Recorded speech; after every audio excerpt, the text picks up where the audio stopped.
Bienvenue à ce ressourcement de l'ARDPV, l'Association des responsables diocésains de la pastorale des vocations. Il a eu lieu lors du congrès annuel le 4 novembre 2020. Intitulé Entre expertise et incertitude, accompagner des jeunes aujourd'hui, cette formation a pour but d'offrir une relecture de nos expériences d'accompagnement et risquer l'aventure de la rencontre. Ce ressourcement est animé par Mme Ginette Lheureux du diocèse de Québec et membre de l'exécutif de la RDPV. Mélanie Tremblay, doctorante en théologie pratique à l'Université Laval et membre de l'équipe du Centre de formation chrétienne Agapet de Québec, nous partage sa réflexion. Bon visionnement. Au nom de l'exécutif, dans le fond, ça me fait plaisir de souhaiter la bienvenue à Mélanie Tremblay, qui se joint à nous pour ce temps de formation cet après-midi, que j'introduirais comme ça. Nos cœurs ne sont-ils pas tout brûlants en cet après-midi, alors que nous allons vivre ensemble un temps de formation? Entre expertise et incertitude, accompagner des jeunes. C'est le thème qui vous est proposé. Nous avions prévu et préparé déjà une autre démarche que nous espérons pouvoir reprendre quand nous pourrons nous réunir à nouveau en un autre temps, mais au moins en un même lieu. Alors, on a préféré ne pas modifier ce qu'on avait déjà prévu avec Mélanie, qui nous semblait intéressant en soi, et plutôt que d'en prendre juste des petits morceaux, puis on a préféré vraiment remettre à un autre temps la démarche qu'on avait proposée. Cette trop brève formation qui se tient au cœur de notre congrès annuel en mode virtuel, s'est donc adaptée aux conditions provoquées par la pandémie.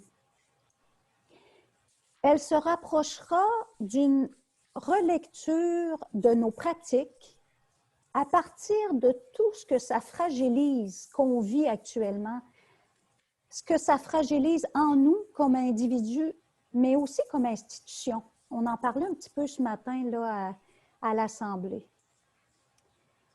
Alors, c'est un peu la vision, les mots de Mélanie, de vivre cet après-midi un peu comme un temps de relecture.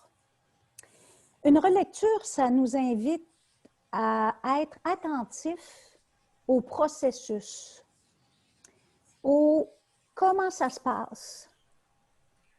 Un comment qui n'est pas tellement dans les méthodes ou les moyens, ce n'est pas de ça dont on va parler, mais cet après-midi, on va davantage porter notre attention sur certains schémas, je dirais, ou paradigmes, pour utiliser ce mot aussi qu'on connaît mieux, des paradigmes qui nous habitent et qui vont intervenir dans notre posture, dans notre manière d'être, dans nos pratiques. Donc, c'est comme des paradigmes qui interviennent dans nos pratiques dans l'accompagnement. Alors, Mélanie, elle est agente de pastorale au diocèse de Québec. Elle travaille depuis plusieurs années déjà au Centre de formation chrétienne Agapet, qui est situé à Québec, qui est un centre de formation qui s'adresse à des jeunes adultes. Elle est épouse et maman aussi de 3 beaux ados. Elle a une maîtrise en théologie et voyez-vous, le titre de son essai de maîtrise, c'était « Disciples accompagnant d'autres disciples, approche d'accompagnement privilégié au Centre de formation chrétienne Agapet ». Alors, voyez-vous que cette question de l'accompagnement, ça l'habite depuis pas mal longtemps. Et elle est actuellement au doctorat aussi en théologie pratique à la faculté de théologie de l'Université Laval. Comment entrer ensemble dans ce temps de formation de cet après-midi? Je vous propose de nous laisser inspirer par les propos du pape François. Quand il décrit le ministère de l'accompagnement dans l'exhortation Christus Vivit, il décrit ce ministère-là essentiellement comme une manière d'écouter, un ministère de l'écoute. Et il parle de l'écoute en précisant 3 sensibilités que, il me semble, nous pourrions mettre en pratique cet après-midi même. Alors, faisons-en notre prière de cette manière d'écouter à laquelle le pape François nous invite. Je cite Christus vivit. Quand il nous incombe d'aider l'autre à discerner le chemin de sa vie, la première chose est d'écouter. Écouter l'autre qui se donne lui-même à nous dans ses paroles. Écouter inconditionnellement, sans m'offenser, sans me scandaliser, sans m'ennuyer ou me fatiguer. Cette écoute est celle que le Seigneur exerce quand il se met à marcher à côté des disciples d'Emmaüs. Cette écoute attentive et désintéressée indique la valeur que l'autre personne a pour nous. Écouter et discerner. Il s'agit d'épingler le moment précis où l'on discerne la grâce ou la tentation.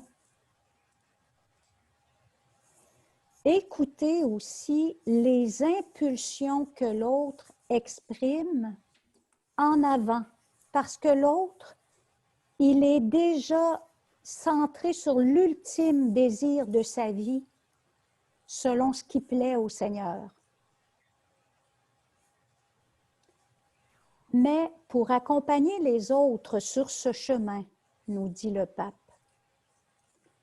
nous avons d'abord besoin d'avoir l'habitude de le parcourir nous-mêmes. Marie l'a fait en affrontant ses questions et ses propres difficultés quand elle était très jeune. Qu'elle renouvelle notre jeunesse avec la force de sa prière et qu'elle nous accompagne toujours avec sa présence de mère. Amen.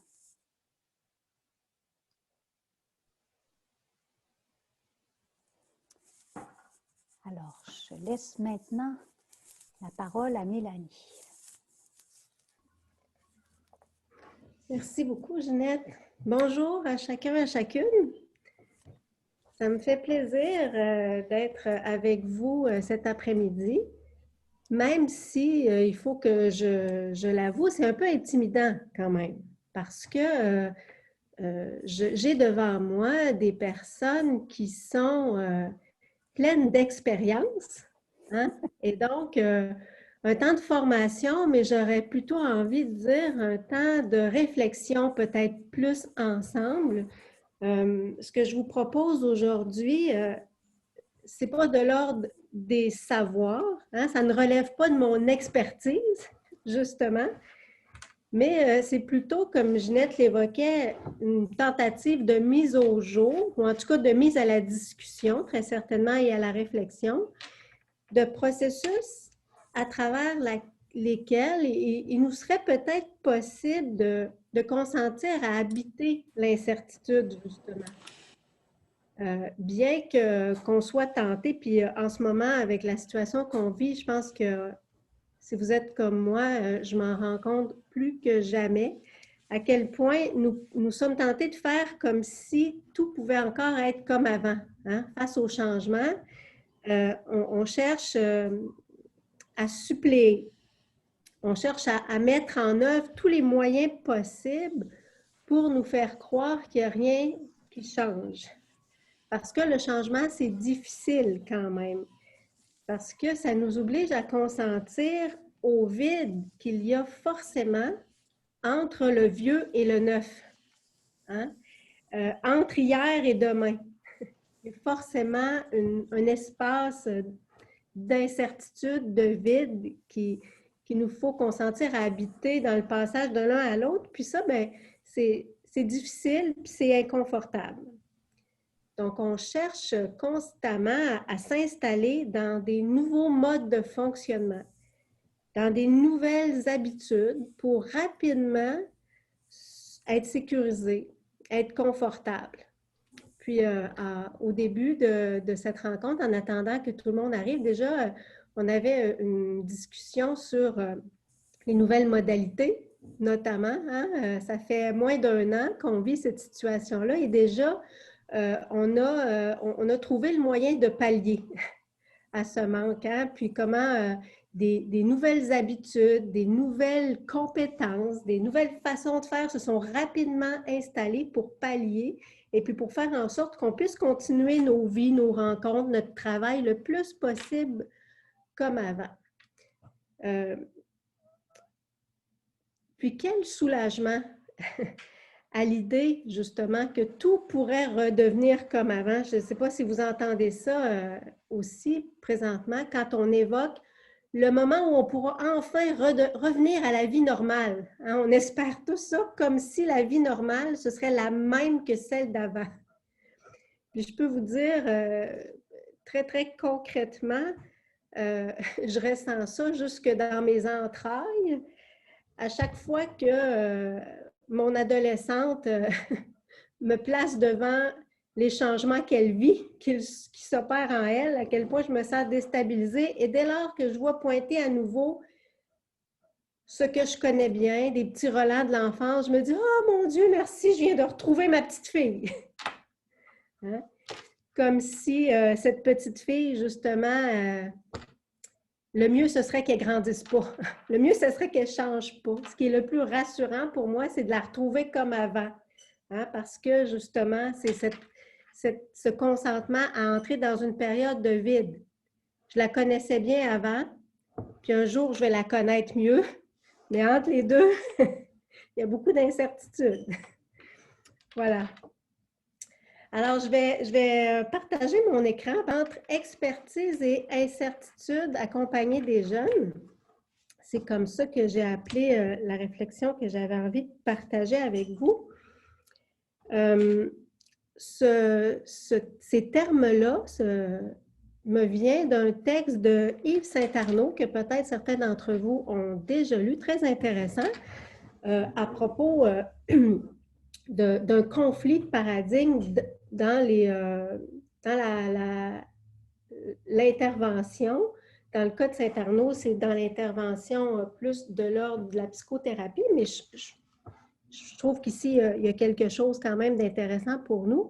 C'est un peu mon point de départ. Hein. Je ne vais pas faire un résumé de l'article de Saint-Arnaud parce que chacune est capable de lire et d'en profiter, mais ça a été un peu pour moi l'élément déclencheur de cette réflexion-là que j'ai mise en dialogue avec d'autres choses que j'ai lues, que j'ai entendues, puis avec mon expérience aussi d'accompagnement des jeunes adultes et aussi de maman, parce que forcément, en entrant dans cette nouvelle réalité de l'adolescence, en devenant nouvellement maman d'adolescent, j'ai aussi à faire face à beaucoup d'incertitudes. Donc, c'est tout ça, ça m'inspire par rapport à ce que je vous propose.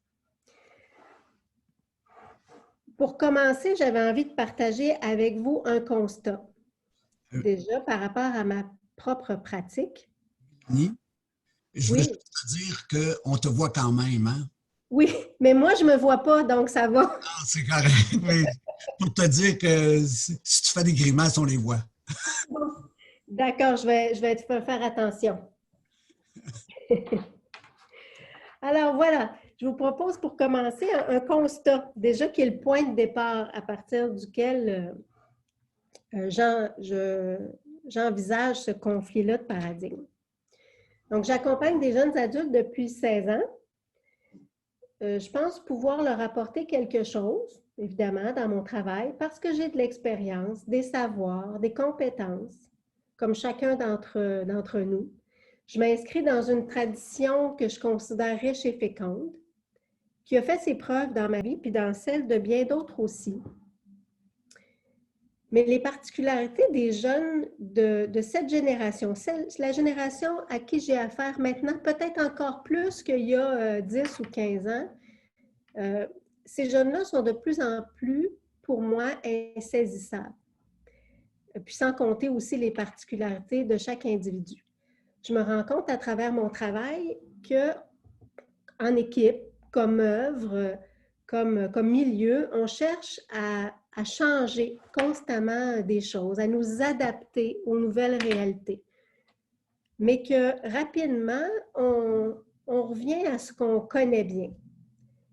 Comme si en changeant trop ou en s'éloignant trop de ce qu'on connaît, on risque de perdre l'essence de ce qu'on veut transmettre. Comme si on risquait de se perdre nous-mêmes. Alors, on écoute les jeunes, mais comme pour comprendre de quelle manière leur faire mieux passer le même contenu, le même message. Donc, on ajuste parfois la forme, mais très rarement le fond, au final.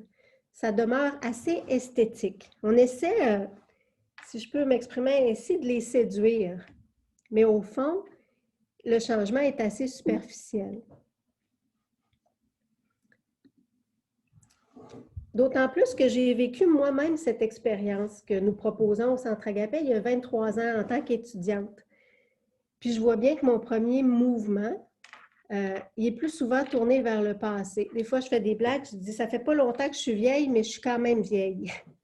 Parce que j'ai ce réflexe aussi de me tourner vers le passé, vers les apprentissages que moi j'ai faits à travers ma propre expérience, puis des généralités que j'en ai tirées, des apprentissages que j'en ai faits. Mais depuis quelques années, c'est plus difficile, ça passe moins bien. Même si les jeunes aiment écouter les anecdotes que je leur raconte, puis regarder les albums photos de dans mon temps, puis ils peuvent même à l'occasion être admiratifs, puis nostalgiques de ce passé-là qui n'est pas leur. Mais au fond, ça ne leur correspond plus, ça ne correspond plus à leur réalité. Puis essayer de reproduire sans cesse ces mêmes expériences, même en changeant la modalité, bien, ça ne fonctionne plus, ça fonctionne de moins en moins en fait. Donc, dans le discours, je dis mon désir de changer mes manières de faire, mais je me rends compte que dans l'action, il y a bel et bien un conflit. Il y a bel et bien quelque chose qui s'affronte à l'intérieur de moi. Puis ce conflit, justement, on pourrait être tenté de le réduire à un conflit de génération. Mais au fond, je me rends bien compte que le conflit, c'est d'abord à l'intérieur de moi qu'il se situe. C'est moi qui ai à faire face à ce que, justement, Saint-Arnaud appelle le conflit de paradigme entre l'expertise et l'incertitude. Donc, le conflit qui s'opère entre l'expertise, c'est-à-dire ce que je sais, ce que je connais, ce qui constitue mes acquis, ce sur quoi j'ai une maîtrise aussi, et puis l'incertitude qui correspond à ce qui change, à ce qui se transforme, à ce qui se manifeste à travers des situations qui sont toujours particulières et nouvelles. Donc, comment fonctionnent ces paradigmes? D'abord, le paradigme de l'expertise, ce que j'en ai compris, comment il fonctionne, c'est que quand je m'appuie sur mon expertise, je fais appel à des acquis. Ça peut être mes savoirs, évidemment, tout ce que je sais, mais ça peut être aussi mes compétences, mes certitudes. Je vais m'appuyer sur ce qui est acquis. Et puis, à partir de ça, je me forge une connaissance assez approfondie de la situation en général. Bon, par exemple, Ginette m'a demandé de venir vous parler de l'accompagnement des jeunes parce qu'elle juge que j'ai une connaissance relativement approfondie de cette situation en général. Je peux parler de comment, de manière générale, j'ai appris des choses dans l'accompagnement des jeunes à travers les années. Et puis, c'est dans ces acquis-là, dans cette connaissance plus ou moins approfondie d'une situation que je vais puiser des ressources pour agir, pour me mettre en action, pour intervenir. Dans notre cas, justement, pour accompagner les gens. Mais ce que je constate, c'est que la situation générale que je connais bien correspond très rarement, pour ne pas dire jamais, en tout point, à la situation réelle dans laquelle je me retrouve en intervention qui, elle, présente toujours des particularités. Hein, probablement que je ne vous apprends rien, il n'y a pas un jeune qui va être exactement pareil, puis même si je dis exactement les mêmes choses ou j'interviens exactement de la même manière, je n'aurai pas le même résultat, c'est bien certain. Chaque personne présente toujours des particularités que je ne peux pas prévoir, que je ne peux pas maîtriser. Et donc, face à ces particularités-là qui me placent devant un aspect de la situation qui m'échappe, qui me place devant de l'inconnu, bien là, je dois prendre position, je dois me positionner et je peux entrer dans un nouveau paradigme qui serait celui de l'incertitude. Mais souvent, je vais plutôt revenir faire appel à mon expertise. Hein, ça va être mon réflexe. Après une situation où s'est présenté des éléments qui m'ont échappé, où j'ai eu l'impression de ne pas être en maîtrise de la situation, où j'ai eu l'impression de ne pas savoir quoi dire, de ne pas savoir quoi faire, de ne pas savoir comment réagir. Une situation qui ne correspondait pas à ce que je connais, à ce à quoi je m'attendais, une situation qui m'a déstabilisée. Alors, après coup, je vais avoir une réflexion sur l'action, c'est-à-dire, je peux appeler ça une relecture ou en tout cas une revision de mon intervention pour essayer de trouver une réponse dans mes acquis. Alors, je vais me dire, bon, ben, je vais refaire mes devoirs, je vais reviser mes connaissances, mes compétences pour essayer de comprendre qu'est-ce qui s'est passé dans cette situation-là et trouver une réponse. Puis si je me rends compte qu'il me manque des acquis, bien, peut-être que je vais aller en chercher d'autres, peut-être que je vais faire des lectures, que je vais aller chercher une formation pour augmenter mon expertise et pouvoir dire, ah, voici, maintenant j'ai compris, la prochaine fois, je saurai quoi faire, je saurai quoi dire et je ne me laisserai plus prendre au dépourvu comme ça vient de m'arriver. Mais c'est sans compter que la prochaine situation, elle aussi, présentera des particularités et elle aussi sera différente. Et donc, je me retrouverai un peu dans la même situation où je ferai face peut-être à un autre élément qui va m'échapper, qui va me mettre dans une situation d'incertitude. Alors, à ce moment-ci, je vous propose un texte biblique. Il y aurait pu en avoir bien d'autres, hein, mais j'ai choisi celui-là. J'ai choisi celui-là parce qu'il m'apparaissait bien illustrer justement ce conflit entre expertise et incertitude dans lequel on se retrouve souvent. Je demanderais à Ginette, si tu voulais bien lire le texte pour changer la voix là, un petit peu.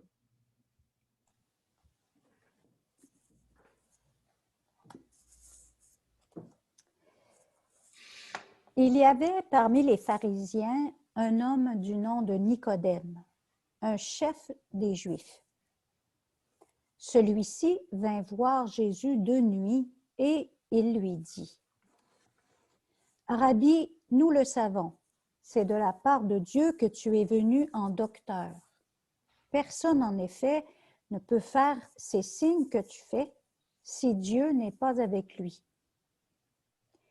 Jésus répondit et lui dit, « en vérité, je te le dis, personne, à moins de naître d'en haut, ne peut voir le royaume de Dieu. » Nicodème lui dit, « Comment un homme peut-il naître quand il est vieux? Peut-il entrer une seconde fois dans le ventre de sa mère et renaître? » Jésus répondit, en vérité, je te le dis, personne à moins de naître de l'eau et de l'esprit ne peut entrer dans le royaume de Dieu. Ce qui est né de la chair est chair, ce qui est né de l'esprit est esprit. Ne t'étonne pas si je t'ai dit, il vous faut naître d'en haut.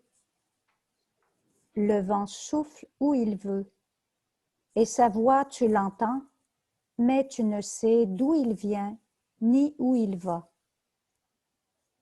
Ainsi en est-il de quiconque est né de l'esprit.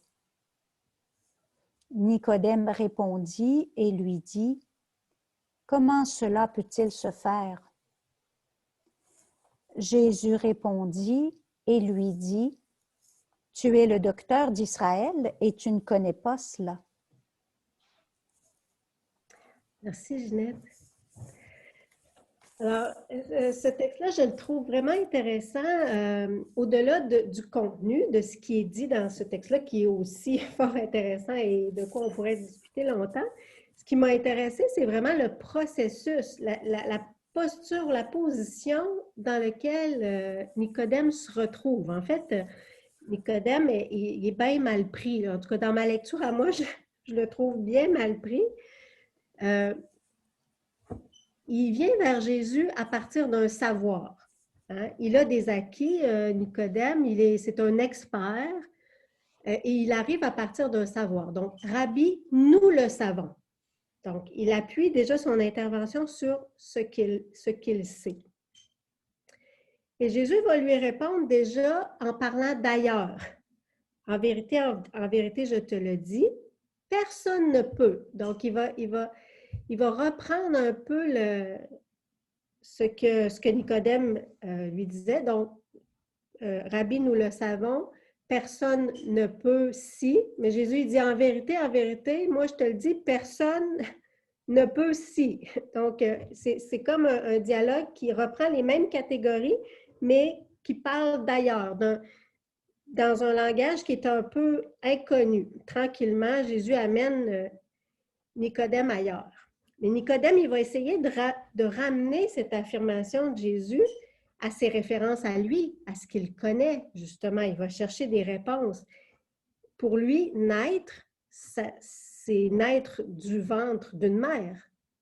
C'est ça qu'il connaît. Ça doit forcément être ça. Il n'y a pas d'autre manière de naître.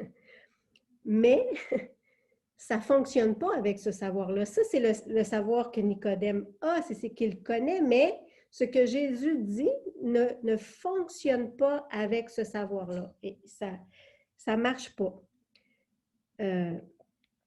Et donc, Nicodème, il dit, ça ne se peut pas. Ça ne se peut pas ce que tu me dis. Comment ça marche?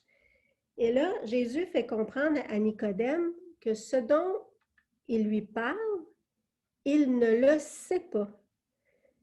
Tu es docteur d'Israël, mais cela, tu ne le connais pas. Puis, dans une lecture rapide, on pourrait prendre ça pour un reproche. On pourrait dire, ben voyons, comment ça, tu ne connais pas ça? Hein? Toi qui es docteur, tu devrais savoir ça. Mais moi, je lis un peu autrement. Je lis que ce n'est pas un reproche que Jésus fait à Nicodème, mais c'est plutôt un constat. Hein? Cherche pas dans ce que tu sais. Ce que je te dis là, tu ne le sais pas. Donc, cherche ailleurs. Écoute à partir d'ailleurs qu'à partir de ce que tu connais, qu'à partir de tes savoirs. Et puis, ce que je trouve intéressant, c'est que le texte ne nous dit pas comment Nicodème va résoudre son conflit. En tout cas, pas pour l'instant. Puis même si on continue dans l'Évangile, à ce moment-là, on passe à autre chose. Le texte ne continue pas avec le processus de Nicodème pour le moment. Donc, le texte nous laisse sur ce conflit-là, sur ce point d'interrogation-là de Nicodème qui ne s'est pas encore situé par rapport à ça, puis que là, il se retrouve dans une situation qui lui échappe, qui échappe à sa compréhension. On sait que d'autres, face à ce même conflit devant Jésus, vont choisir leur camp, notamment les pharisiens, les scribes, se servent de ce que Jésus leur dit pour augmenter leur savoir sur lui. Hein? Ils vont décider, à partir de ce qu'ils connaissent déjà, qui est Jésus.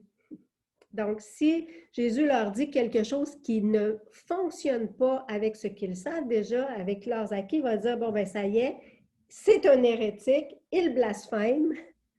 Hein? Je ne trouve pas de place dans ce que je sais, dans ce que je connais, pour ce qu'il est en train de me dire. Donc, il n'a pas sa place. Nicodème, lui, ici, il ne se situe pas. Il reste pour le moment dans ce conflit-là. Je trouve ça intéressant. Je trouve que ça nous ressemble. En tout cas, ça me ressemble souvent de me retrouver là, face à ce conflit. À ce moment-ci, je proposerais un temps de réflexion personnelle, hein, pour intégrer ça, puis mettre ça en dialogue peut-être un peu avec nos propres expériences.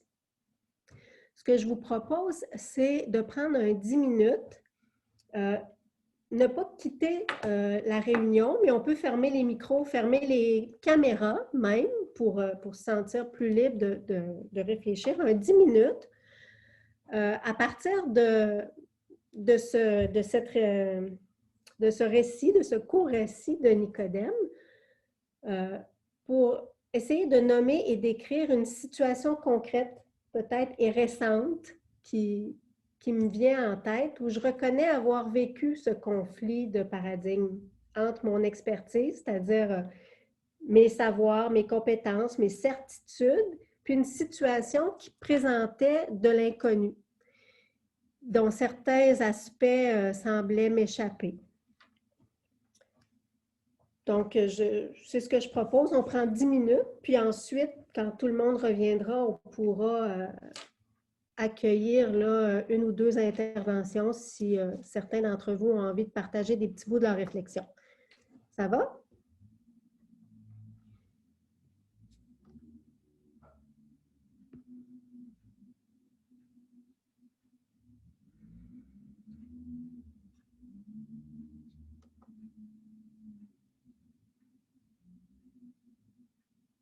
Ce que je constate, c'est que ça traverse toutes nos vies, finalement, ces processus-là, parce que là, on se parle d'accompagner les jeunes, mais à quelque part, chacun, ceux qui ont pu partager, vous avez partagé des situations qui ne concernent pas nécessairement toujours l'accompagnement des jeunes, mais à travers toutes les situations de toutes nos vies, on est invité à toujours, c'est anthropologique, à entrer dans ces processus-là qui vont aussi se manifester dans l'accompagnement des jeunes. On accompagne avec tout ce qu'on est. Hein? Puis, disciple accompagnant d'autres disciples, bien ça c'est une autre histoire que Ginette a évoquée en introduction, mais c'est un peu ça aussi.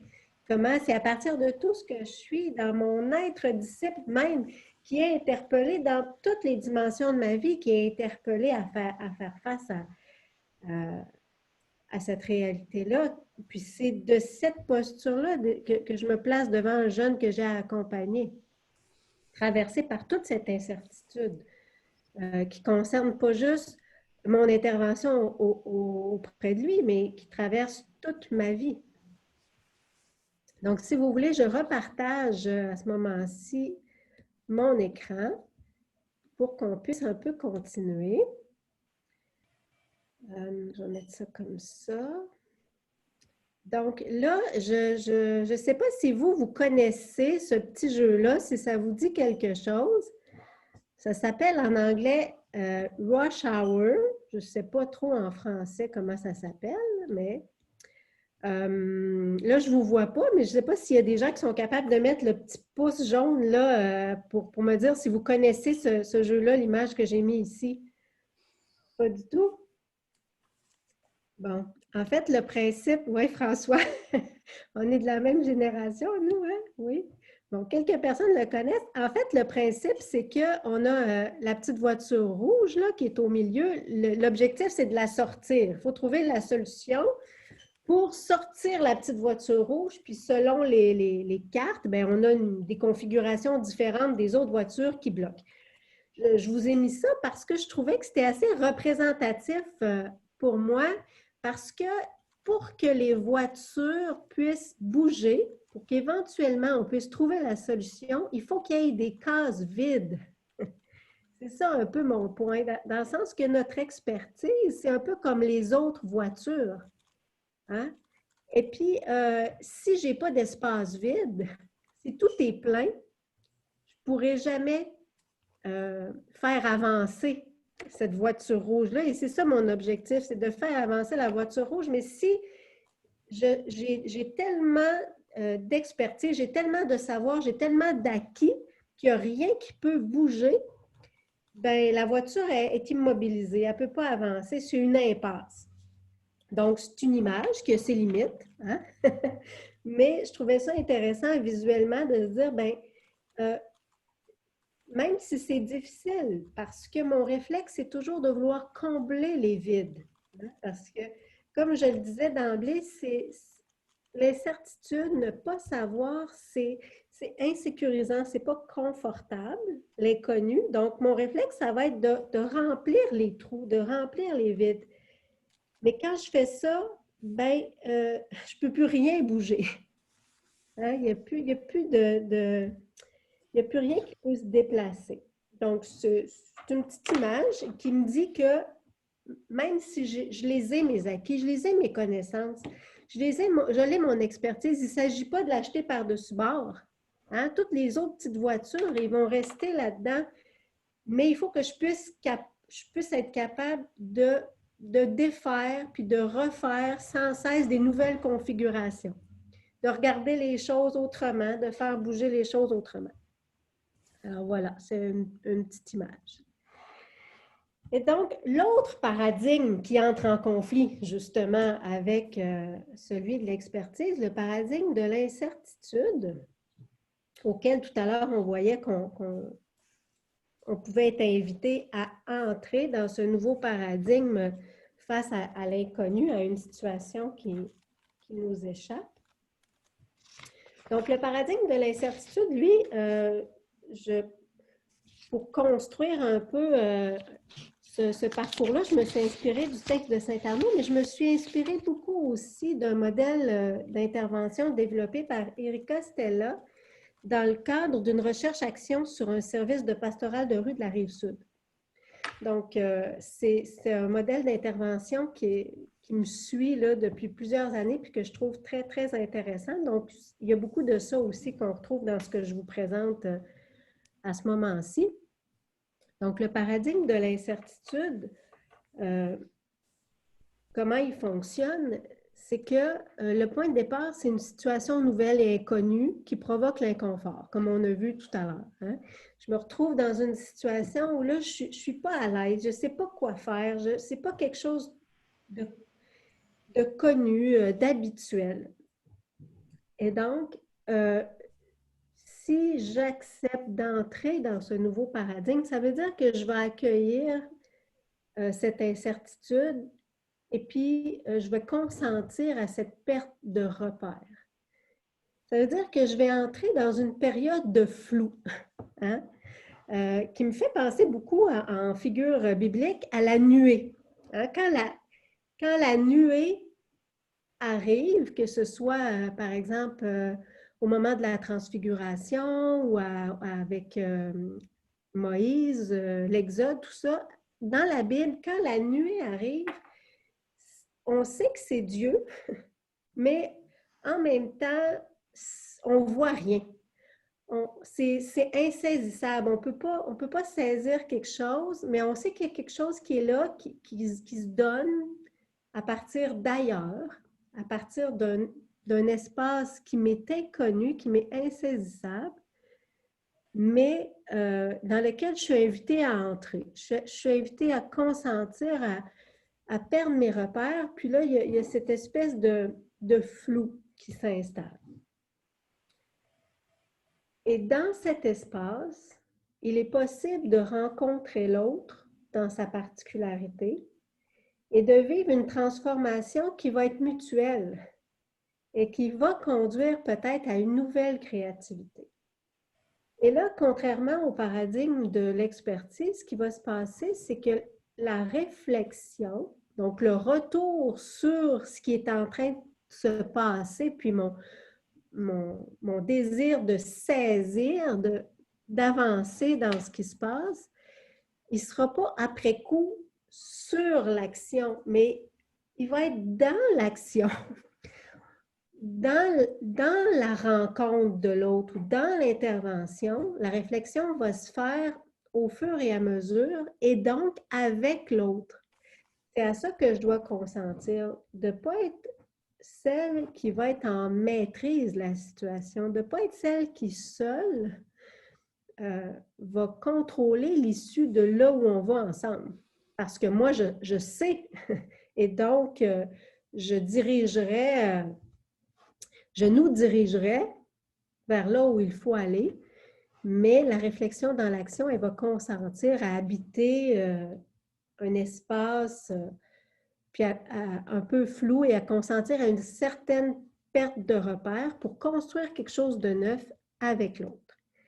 Et puis là, bien, ça peut me conduire à des nouvelles découvertes, à l'acquisition de nouvelles compétences, de nouvelles expériences, de nouvelles connaissances. Et puis là, je pourrais, et c'est ce que je fais très souvent, même la plupart du temps, avoir le réflexe d'additionner ces nouvelles connaissances, ces nouvelles compétences à mon expertise, en augmentant ainsi mon expertise. Et donc, je pourrais me dire, et la prochaine fois, je saurai quoi faire. La prochaine fois, je serai solide parce que là, j'ai augmenté mon expertise et donc revenir encore à cet autre paradigme. Donc, le conflit est toujours là, hein, c'est jamais réglé une fois pour toutes. Je suis toujours soumise à ce conflit-là qui me demande de choisir, de constamment choisir comment je me situe face à l'autre, avec l'autre. En fait, dans l'accompagnement puis dans la recherche du chemin ensemble. Là, il faut que je vous dise que j'avais terminé de préparer ma présentation. J'étais très, très fière. Quand il y a une question qui est arrivée, puis je me suis dit, oui, mais Dieu dans tout ça, puis ma foi, n'est-ce pas une certitude? N'est-ce pas une certitude, ma foi, justement, qui est inébranlable et sur laquelle je pourrais m'appuyer sans cesse et qui ne bougera pas?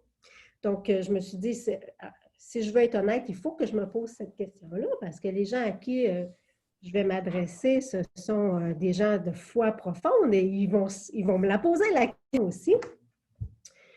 Mais en réfléchissant un peu plus, je me suis rendu compte que probablement que ma relation avec Dieu, c'est celle à travers laquelle je fais face à l'incertitude plus que dans n'importe quelle autre relation. C'est la relation insaisissable par excellence.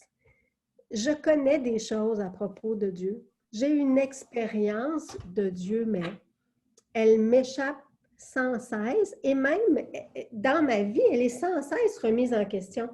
Peut-être que ça ne vous arrive pas parce que vous êtes des personnes d'une grande sagesse qui avaient atteint un niveau spirituel qui vous met à l'abri de cela. Mais moi, je doute constamment.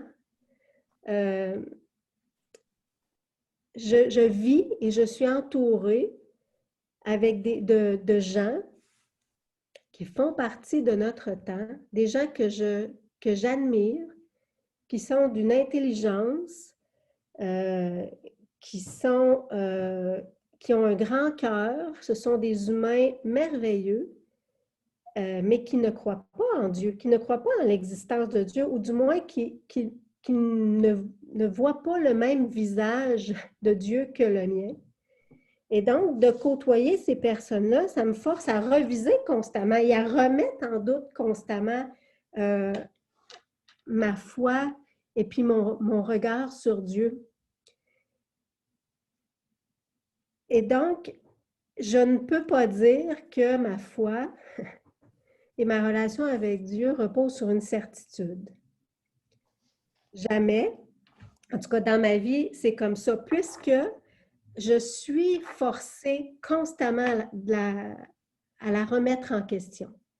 Et puis, je dirais même que c'est peut-être cette remise en question constante qui m'a permis d'approfondir encore davantage ma foi en Dieu et qui me permet d'approfondir encore davantage ma foi en Dieu. Le fait d'être obligée de me laisser déranger, de me laisser questionner, d'oser entrer dans cet espace de flou qui remet en question jusqu'au plus profond de ma foi, hein, pour la redéfinir sans cesse, pour rétablir toujours plus profondément sa nature. Alors, au final, elle devient en quelque sorte un modèle. Ma relation à Dieu et ma foi devient en quelque sorte un modèle de ce style de relation qui permet d'assumer l'incertitude, justement. Donc, je vous ai mis un petit schéma ici. Là. Moi, j'aime beaucoup les triangles. Mon amie Ginette peut le confirmer, j'aime beaucoup les triangles. Mais ça installe un peu ce modèle-là quand la relation entre Dieu et moi, c'est quelque chose qui bouge, hein, dans les deux sens, dans lequel je me remets en question tout le temps. Puis, elle vient comme modèle de ma relation à l'autre qui, lui aussi, soit dit en passant, entretient une relation avec Dieu.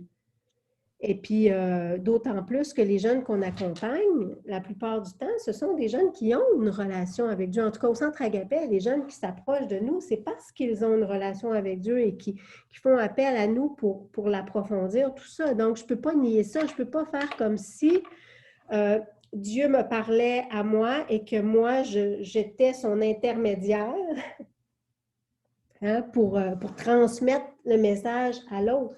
Donc, je suis obligée de reconnaître que Dieu s'adresse aussi à l'autre. Il parle dans sa vie, il intervient, il agit dans sa vie. Donc, c'est vraiment ensemble qu'on doit se mettre à l'écoute. Donc, ce conflit-là, il est présent au cœur même de ma foi puis de ma relation à Dieu, qui peut devenir un modèle, justement, pour me permettre d'habiter peut-être plus sereinement le paradigme de l'incertitude. Ici, je vous ai mis une citation de M. Raymond Lemieux qui date un peu, mais que je trouvais très à propos par rapport à notre thème, sur l'accompagnement, justement. Il dit « L'accompagnement, c'est aussi prendre avec eux le risque de la vie. C'est accepter de ne pas savoir où cela nous mènera, pour au contraire inscrire à la base de l'aventure humaine, non pas un imaginaire, non pas un savoir sur le salut, mais un acte de foi. Un acte de foi en l'humanité, avançait Fernand Dumont dans Une foi partagée, sans lequel la foi en Dieu n'a pas de sens. » C'est quand même intéressant de dire même, non seulement la foi me permet d'habiter cette aventure ou ce non-savoir, mais en plus, si ce n'est pas sous cette condition, ma foi n'a pas de sens. Hein, ma foi, elle n'est plus la foi, ma foi, elle devient un savoir à ce moment-là qui n'est plus du tout de la même nature. Alors, là, j'ai un autre texte biblique, en fait, que je vais l'enlever parce que vous l'avez reçu, cet autre texte biblique, parce que j'ai demandé à François de vous l'envoyer en réalisant que, puisque je proposais qu'on le travaille en sous-groupe, ben, on n'aura plus accès au diaporama. J'ai réalisé ça sur le tard un matin. Donc, j'ai demandé de vous envoyer le texte. Ce que je vous propose à ce moment-ci, c'est vraiment de prendre un temps en sous-groupe parce que le texte que je vous propose, il est long. C'est le chapitre 10 en entier des Actes des Apôtres. Je n'ai pas voulu couper le texte parce que ce que j'avais envie vraiment d'explorer, c'est un processus. Et c'est vraiment toute une... C'est à ça peut-être que je nous invite à être davantage attentifs, un peu comme Nicodème. Pierre entre dans ce processus du conflit de paradigme, mais lui, il va un peu plus loin. Il résout d'une certaine manière son conflit en arrivant à entrer dans un nouveau paradigme, dans le paradigme de l'incertitude. On va l'appeler comme ça. Évidemment, ce n'est pas les catégories bibliques, c'est les nôtres. Donc, je vais arrêter le partage d'écran ici, à ce moment-ci. Ah, je vois aussi que François a mis le texte dans le chat, si jamais certaines personnes ne l'avaient pas. Donc, à ce moment-ci, on va être en sous-groupe pour 30 minutes. C'est ce que je propose pour qu'on puisse, ça va être en sous-groupe de 3 ou 4 personnes, qu'on puisse d'abord lire le texte, puis ensuite échanger ensemble autour de ce processus à travers lequel Pierre entre, et puis de partager aussi comment ce texte-là vient entrer en dialogue avec nos propres expériences. Je me suis promenée dans les différentes salles, mais par hasard, je me suis retrouvée, je pense, au moins 2 fois sur 4 à écouter la lecture du texte. Bon, alors j'ai réentendu plus le texte biblique, la parole du texte biblique que vos paroles, mais quand même un peu, ça m'a permis de me ressaisir justement de ce que je voulais partager avec vous. Puis juste 1 ou 2 réflexions, à la fois de ma réécoute du texte, puis à la fois de quelques commentaires que j'ai entendus aussi. Puis après, je vous laisse la parole, on pourra faire une remontée, peut-être un petit peu de ce qui a été échangé en petite équipe, mais surtout aussi pour peut-être conclure, si jamais il y a des petites questions, des petites interventions. Puis juste à la fin, je repartagerai mon écran pour afficher une petite bibliographie d'ouvrages qui ont pu m'inspirer ou en tout cas, si jamais ça vous intéresse. Donc, je reprenais conscience en réécoutant le texte encore comment, pour Pierre, déjà, il se trouve devant un conflit lié à son expertise qui est remise en question, hein, dans cette vision où il dit « Non, non, non, non, moi, je ne fais pas ça parce que j'ai mes catégories, je sais comment ça marche. » Où là, il était invité à justement sortir de ça, à envisager une situation inédite qu'il prépare à aller à la rencontre de l'autre. Ce que je trouve intéressant, c'est qu'à partir du moment où Pierre a accepté d'entrer dans l'incertitude, hein, il ne sait pas qu'est-ce qu'il s'en va faire là, mais il dit oui. À cause de cette interpellation qu'il a reçue à travers sa vision, des hommes viennent le chercher, il les suit, il accepte d'entrer dans ce flou dont je parlais tout à l'heure, de ne pas trop savoir où est-ce qu'il s'en va, mais il sent qu'il est convoqué à aller là. Et puis après ça, il demande à Corneille, « Bon, qu'est-ce que je fais ici? Qu'est-ce que tu attends de moi? » Et puis là, Corneille lui raconte son expérience à lui. Puis ce que je trouve intéressant, c'est qu'à partir de ce moment-là, Pierre, il ne va pas juste ajouter cette nouvelle information-là que Corneille lui donne à ce qu'il sait déjà, hein, comme pour augmenter sa connaissance de Dieu et de sa volonté, mais là, c'est toute son expérience et tous ses savoirs qu'il va réinterpréter à partir de cette nouveauté, à partir de cette parole inédite de Corneille. Donc ça, je trouve ça intéressant parce que là, ça ne va plus dans juste un sens, là. Même si Dieu a demandé à Corneille d'aller chercher Pierre, bien là, ce n'est pas juste Pierre qui a quelque chose à apporter. C'est que en mettant en dialogue ces deux expériences-là, il y a quelque chose qui est complètement réinterprété et redonné à tous, autant à ceux de la circoncision qu'à ces païens qui vont d'ailleurs recevoir l'Esprit. Donc, c'est vraiment du neuf qui est créé pour tout le monde à partir de là. Donc, je trouvais ça intéressant, là, justement, comme processus. Puis, je me disais, c'est pas un peu ça, au fond, renaître d'en haut. Hein? Le dilemme de Nicodème, justement, qu'est-ce que ça peut bien vouloir dire? Une nouvelle naissance. Comment pourrait-on renaître? Bien, peut-être qu'il y a quelque chose qui est un peu de cet ordre-là ici. Puis, j'ai entendu un des rares sous-groupes où j'ai participé, où il était rendu à échanger.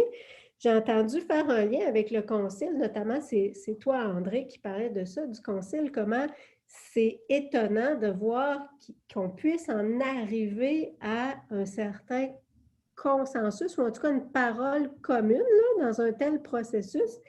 Bien, il me semble qu'il y a quelque chose aussi de cet ordre-là. Même si, bon, on pourrait faire l'histoire politique du concile, d'ailleurs, certains l'ont fait de manière fort intéressante pour voir qu'est-ce qui s'est joué par en dessous, mais au-delà d'un compromis, je pense que ce qui nous permet de reconnaître l'œuvre de l'Esprit à travers, par exemple, ces événements-là, c'est une nouvelle naissance complètement. C'est d'accueillir ensemble une nouvelle voie et non pas de chercher à faire des compromis hein, entre ce que nous avons déjà, nos acquis, hein, pour les négocier, pour savoir qui va être le plus convaincant ou qui va avoir le plus gros rapport de force.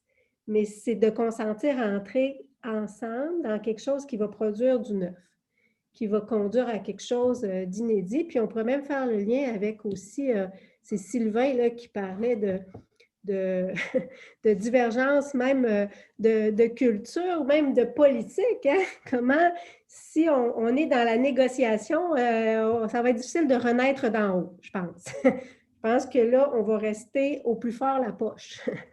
Quand on est dans des débats d'idées, ça ne veut pas dire qu'il ne faut pas en avoir, mais on peut reconnaître un autre type de processus. Puis en Église, on n'est pas non plus... je pense qu'on on vit ça fréquemment. Là. On peut reconnaître facilement les deux types de fonctionnement. Négocier nos acquis pour les sauver ou consentir à entrer dans l'incertitude pour renaître ensemble à quelque chose de neuf et d'inédit. Voilà, je me tais. Alors, Mélanie, est-ce que tu veux ajouter quelques mots pour conclure? Ou, ben, premièrement, merci beaucoup. J'ai eu beaucoup de plaisir, malgré le fait qu'on est en Zoom. Quand même, je suis étonnée d'avoir vécu quand même du plaisir dans cette rencontre-là. Je commence peut-être à m'habituer, ou c'est la qualité exceptionnelle des personnes qui ont créé ça. En conclusion, la seule chose que je pourrais dire, c'est justement de se rappeler qu'on ne peut pas faire l'économie du manque d'une façon, hein, puis vous l'avez dit de différentes manières, on ne peut pas faire l'économie de consentir à une part de manque, de vide, parce que c'est ce qui nous permet de bouger. Comme le petit jeu là, que je montrais au début, si je ne consens pas à entrer dans cet espace de vide-là, je suis paralysée. Je ne peux pas bouger, je ne peux pas me retourner. Je n'ai pas cette liberté d'avancer. Donc, c'est là-dessus que je finirais. Donc, ce manque qui ne saurait nous manquer. Et puis, je peux repartager l'écran. Là, je peux continuer à écouter la conclusion, mais je vais repartager l'écran pour vous rendre disponible la petite bibliographie que j'ai préparée. Merci. Merci beaucoup. oui, en tout cas, un gros merci. Et je pense que ça nous donne beaucoup d'eau pour continuer à avancer. Et peut-être aussi pour nos membres, vous dire que dans le fond, là, on estimait, ben, en fait, les pistes que Mélanie a proposé d'aborder aujourd'hui, là, il y a quelque chose aussi qui nous prépare à ce qu'on espère pouvoir vivre, donc à la démarche qu'on aurait vécue si on n'avait pas été en pandémie, là, avec des jeunes, dans un dialogue avec eux. Pas seulement pour les entendre, pour qu'ils nous disent quoi faire, mais vraiment pour entrer en dialogue avec eux.